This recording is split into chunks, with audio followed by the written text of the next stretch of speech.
I'm back. It is 9/24/2016, and we're going to follow up on the previous video. So if you have not seen the previous video, go back and watch that, and then there you can get some insight and understand what's going to be talked about here on this day to continue the work. So again, this is the Charles Colcock Jones. What page were you on? 101. Alright, this is Charles Colcock, and this is The Religious Instruction of the Negroes in the United States by Charles Colcock Jones. So you can find this book in the public library, and you can open it up, and we're going to go down to page 101, and we're going to pick up from there because some very important things will be said in this part. Alright, so bear with me while I find our page 100 and 101. Alright, so this is part 2 of the moral and the religious condition of the Negroes in the United States. Now, the previous one we were dealing with the moral and religious condition, so we're now in part 2. Alright, so chapter 1 of part 2, the disadvantages to be encountered in prosecuting an inquiry into the moral and religious condition of the Negroes in the United States. Now, if you ever prosecute what has happened in the United States to these Negroes, a lot of fucked up shit would come of that. And that's why a lot of people don't talk about this stuff, and it stays sitting in the past. But, well, ladies and gentlemen, you have the ability to open this up and read it yourself so that you can understand how important knowing the history is and knowing who you are. It's just really, really important. So please go to the public library and open up this book and go down to 101 and, hey, join in. So let's go ahead and start off. A knowledge of the moral and religious condition of the Negroes is essential to correct feeling and action thereto, until we arrive at such knowledge and have it pressed upon our serious consideration. So let's see if we can get the breadth of this. A knowledge of the moral and religious condition of the Negroes is essential to correct feeling and action. Right, so before you can correct the condition that the quote-unquote American Negro or the Negro, mainly we're going to deal with the American Negro because it's obvious that other countries do not have this Bible on them. You got to understand, the Christian Crusade brought forth this Bible, and they enforced it, they put it on us, and that's the whole purpose of us reading this. A lot of other countries where Negroes are did not get this. They didn't get this, okay? You're going to find melanated peoples all over the world that look just like you that didn't get this. This is not common to them. They still have what they originally had, which was their belief system, and they continue to live this very day, but they're oppressed just like you, okay? They're at the bottom of the caste system. But they didn't get this. They didn't get the Bible, so this is what's separate from you. So we're dealing directly with, again, this book is telling us about the United States, so we're dealing with the quote-unquote American Negro. So this, for you American Negroes, is for you to understand. So a knowledge of the moral and religious condition of the Negroes is essential to correct feeling and action thereto. So you'd have to know about the condition of the Negro before you try to figure out how you can fix anything, right? You can't fix anything if you don't understand the condition of the Negro. And I say that to say this. The phone's ringing. No, that's not what I want to say. That's not what I want to say at all. So, and I'm going to put this into context today. So when you see the condition of the Negro today, the first thing you say is, well, Negroes are savages and they're animals, right? That's the first thing you say. They're all thugs. They sag their pants. They don't work, they love living off the system. There's all these different things that we commonly hear about, quote unquote, the American Negro. But here we go. You have to understand the condition, right? Before you can correct it. So before you spout out, I don't get this Black Lives Matter stuff. I don't get any of this stuff and how they feel like they're being unjustly treated. Again, you need to know the condition. Alright, so keep that in mind as we read this. So we're going to continue from there until we arrive at such knowledge and have it pressed upon our serious consideration. We shall have no just sense of obligation. We shall feel no criminality for past neglect, no disposition for future amendment, nor shall we be able to adopt plans for their improvement. And we must necessarily become acquainted with the nature and extent of a disease before we can hopefully prescribe for it. Now, what's being said here is very important. If we don't have what you say, I want to say itch, but that would be totally improper. If we don't have an irritation, we won't scratch, right? So until we're faced with an irritation, we're just going to ignore everything that made them the way they are. Now, in 2016, you have a irritation, a skin irritation, and now you're scratching it. And you're thinking, man, man, it's itchy, man. Oh, and you scratched it like, wow. Well, now we're at the point where you can see the problems arising from the condition that you put the American Negro in. So now is the time that you start looking for a way to improve, right? So that's where we are today in 2016, and this is very, very, very perfect for what we're living in today and knowing how we got here. Alright, so let's continue. That an inquiry into the moral and religious condition of the Negro population of the United States may be prosecuted with success admits of no question.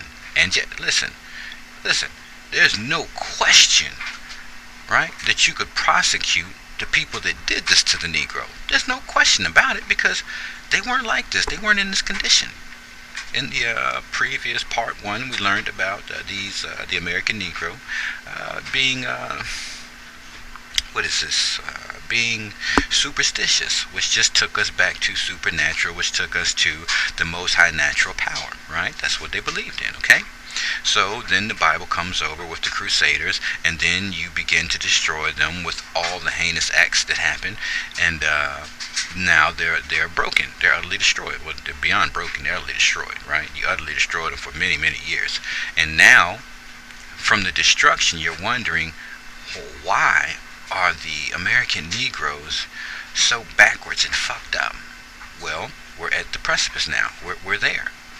Now we have to understand why and what can be done to fix it, right? But without a shadow of a doubt, it's worthy of prosecution, and we can go back to Samuel Sewall. He told us that, hey man, the things you have done to these Negroes in America, right, is worthy of capital punishment. So without a doubt, you can see prosecution would lead to capital punishment for the acts that were done into the American Negro. So there's a little more confirmation for you right there. But we'll continue. And yet, whether we live at the North or at the South, notwithstanding we enjoy favorable advantages for the inquiry, we certainly labor under some very serious disadvantages which threaten to impair the faithfulness with which it should be prosecuted and answered. Nay, these disadvantages may exert such an influence upon some, that admitting the inquiry to be prosecuted and answered according to truth, which is what we're all about learning, they may withhold assent. These disadvantages therefore demand consideration. They arise in general out of our intimate and long continued connection with this people. So again, this is basically attesting that, hey man, you gotta understand, this is all shit that we did. And it's really, like Samuel Sewall said, it's really worthy of capital punishment. Now, this isn't my writings, okay? It's beautiful how that we've arrived at this. You know, again, it was my cousin that dropped this in my lap, and much praise for her bringing this to my attention. And it's very important that you see they already understood when they conceived the idea of committing this act that surely it would be worthy of prosecution to a full extent of what has been committed unto a people that are blameless. No, we picked them up from Africa and we gave them a beautiful life. I just simply say, you don't read. You just don't read. So, we'll continue. Habits of feeling and prejudices in relation to any subject or want to take their rise out of our education of circumstances. Alright? right? Every man knows their influence to be great in shaping opinions and conduct, and oft times how unwillingly they are formed, that while we may be unconscious of their existence, they may grow with our growth and strengthen with our strength. So we're going to, ignore that they're actually here and be unaware, because fuck them. But they're still going to grow around us and strengthen with us. And beyond that, because we've grown with you and grown strong with you, we've actually learned everything about you because you kind of had us following in your footsteps. So we know you to the T. Like everything about you, we know and understand. Now, some people agree with it and they run that direction, and some people don't agree with it and they go the other direction. But it's really not the conversation. The thing is, it's factual. Essentially, we have waxed old together. And certainly, Baruch chapter 3, verse 10 and 11 tells you, we even die early or go to the grave early with you.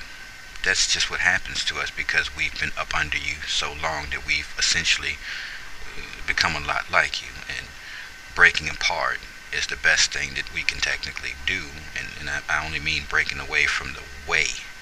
The way, right? The things that you do versus the things that we did before you arrived. This is where you have to see that people are destroyed. And it's because you brought something to them and destroyed them for the purpose of exploiting them. Okay, so we're just dealing with your words, and we're going to continue from there. All right. Familiarity converts deformity into comeliness, and there's a very funny one there.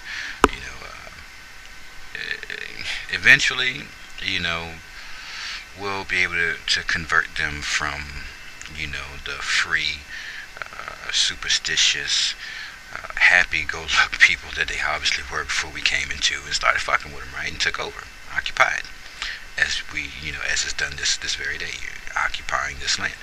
All right, so the familiarity converts deformity into comeliness.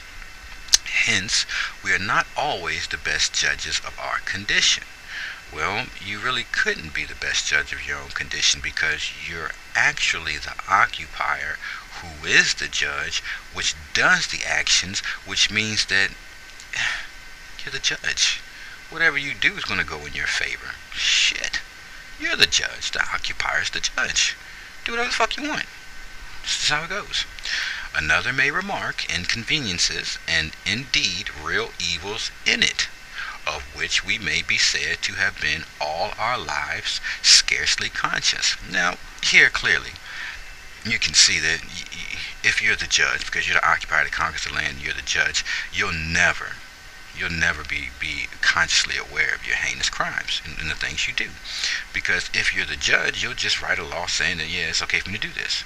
If you're the police officer, then, this goes back to arbitrary, right? It's at your discretion, right? So whatever you feel in the moment, you're just going to run with it. And who's going to judge you? Well, you're the judge. So if you're the judge and you're judging yourself, there's nothing wrong with what you're doing. So obviously, yeah, your actual evils, you'd be scarcely conscious of.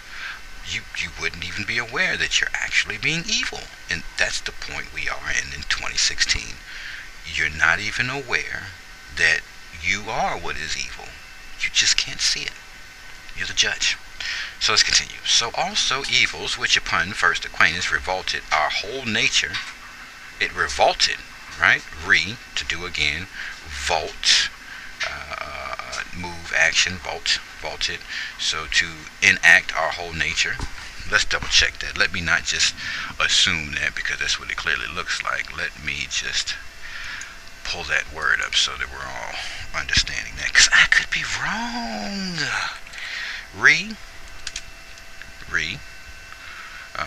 Back to the original place again, anew. All right, do it again. Vault.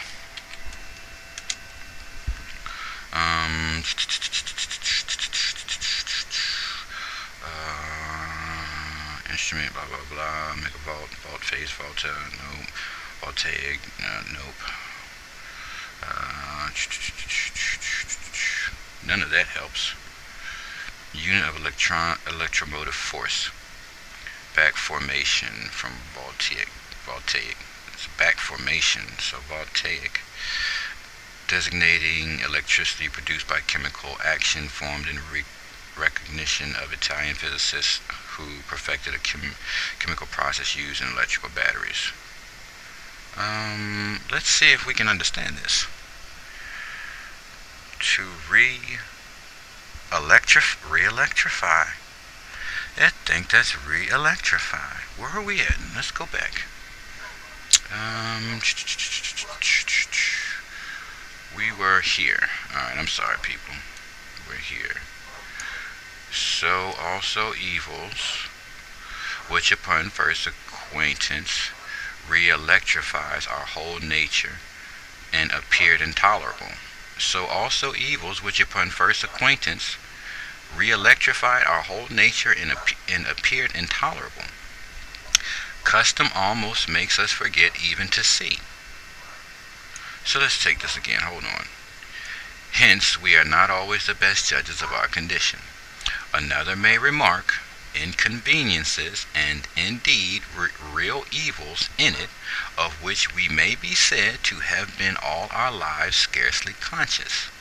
So also evils, which upon first acquaintance re-electrifies our whole nature and appeared intolerable. So what are they saying? Let me get this. Hold on. I gotta digest this. So we understand that they're saying that they are in fact evil, and they're not even aware of it. Because they're the judge, so they don't even notice how evil they're being.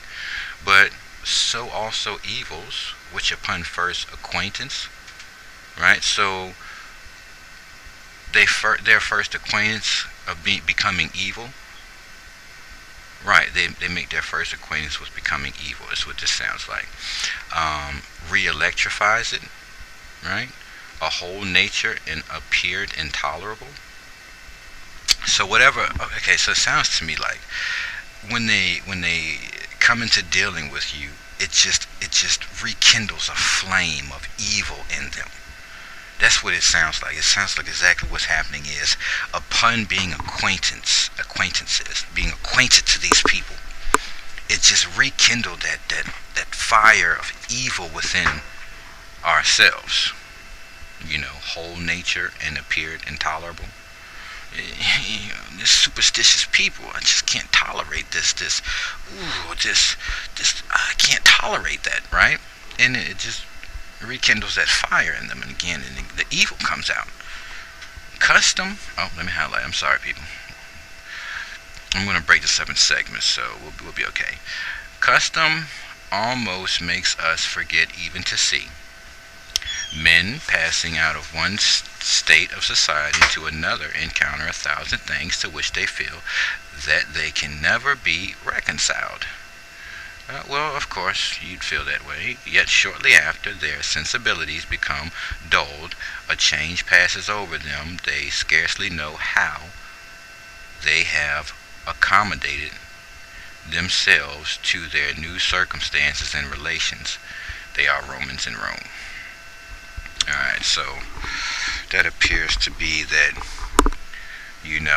the whole situation for both sides. And was it Abraham Lincoln or Thomas Jefferson? I don't remember which one it was. It's so far back to me now. They said it'd be best that we divide, we split, and we go our separate ways. It'd be better for the both of us, because surely this is not going to play out good for any party. Well, this is exactly what it sounds like. Once you get so deep and doing these evil things and being the judge, you're never judged as deemed guilty. You're always, it's always the other person's fault for you committing these evil acts, and it's okayed by your nation that you're in, that you don't even realize how evil you've become. And over time, from doing these heinous things like castrating men, these Negro men, American Negroes, hanging them in trees, burning them, taking chunks out of them, biting them, using their children for alligator bait, raping their women and their daughters. When you get so accustomed to doing these things because you've been doing it over and over again, and you've never been judged for it. You got to understand, it's the Christian doctrine. This is what they came over here and did. So when you do all these things and you never get judged for it, your sense is dull. So murder isn't anything. You can become a psychopath. You can look at the serial killers, right? They tend to be Caucasian people, right? You look at the people that are commonly known for eating flesh. As crazy as that is, you're going to find that more of a Caucasian persuasion. When you look at the pedophiles, you're going to find that commonly with Caucasians. When you look at rapists, you're going to still find that more predominant and common there. Now, let's not play like the American Negro doesn't do this, because you got to understand you've actually destroyed them and made them something different. You have put them in a condition that is very bad for them morally, right? You've now separated them from their superstition or the supernatural power or the most high power. You've separated them from that. They're essentially dead. They know nothing anymore, so they tend to mimic and copy you. But on the numbers and scale, nowhere in comparison. Let's just be honest about this. We already know that when we cut on news, you don't like to talk about it too much, so you got to look at alternative news, where you'll find commonly this is just, you start off by raping these women, castrating them, taking chunks out of them, just biting down on them after their bodies have burned. When you start looking at all these heinous things, if you've been doing this shit for hundreds of years, your senses will dull. And because you're never judged for these heinous acts, it's common to you. It's okay. This is what we do. This is just what the fuck we do. So, therein lies, I guess, the best understanding of that. Alright, so we're going to cut this one there, and we're going to pick up in a minute.